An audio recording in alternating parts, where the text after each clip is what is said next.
అందరికీ నమస్కారం. ఇది డాన్సర్స్ కోసం. ఒక డాన్సర్ ఒక మూమెంట్ చేస్తున్నప్పుడు లేదా ఒక ఎక్స్ప్రెషన్ ఇస్తున్నప్పుడు ఆ ఎక్స్ప్రెషన్ లెవెల్ని మెయింటైన్ చేయాల్సిన విషయం ఎట్లా ఉంటుంది, అది ఆ క్యారెక్టర్ని బట్టి ఉంటుంది. అంటే ఒక లీడ్ క్యారెక్టర్ చేస్తున్నప్పుడు మనం ఇచ్చేటువంటి ఎక్స్ప్రెషన్ ఒక గ్రూప్లో చేస్తున్నప్పుడు లేదా ఒక సమూహంలో చేస్తున్నప్పుడు ఉన్నటువంటి ఎక్స్ప్రెషన్ ఎలా ఉంటుంది. ఒక సోలో డ్యాన్స్ చేసినప్పుడు you will have some Liberty, నీ ఓన్గా ఎక్స్ప్రెషన్స్ని ప్లే చేయడానికి స్కోప్ ఉంటుంది.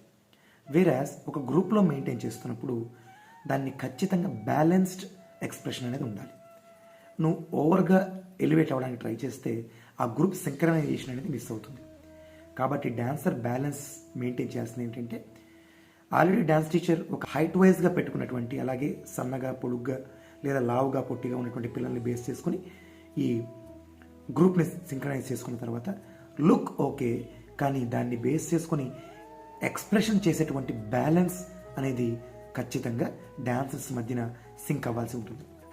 ఒకే ఎక్స్ప్రెషన్ మెయింటైన్ చేస్తున్నట్లయితే చక్కగా అందరూ చూడడానికి బాగుంటారు.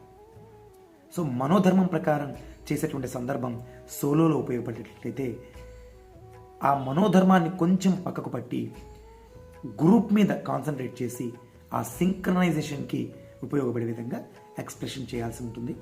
ప్రతిదీ బ్యాలెన్స్డ్ మూమెంట్, బ్యాలెన్స్డ్ ఎక్స్ప్రెషన్ పెట్టినట్లయితే ఖచ్చితంగా కలవడం జరుగుతుంది అందరితో. అప్పుడు చూడడానికి చాలా బాగుంటుంది. దట్ ఇంపాక్ట్స్ ద రస in audience. Hope you can understand.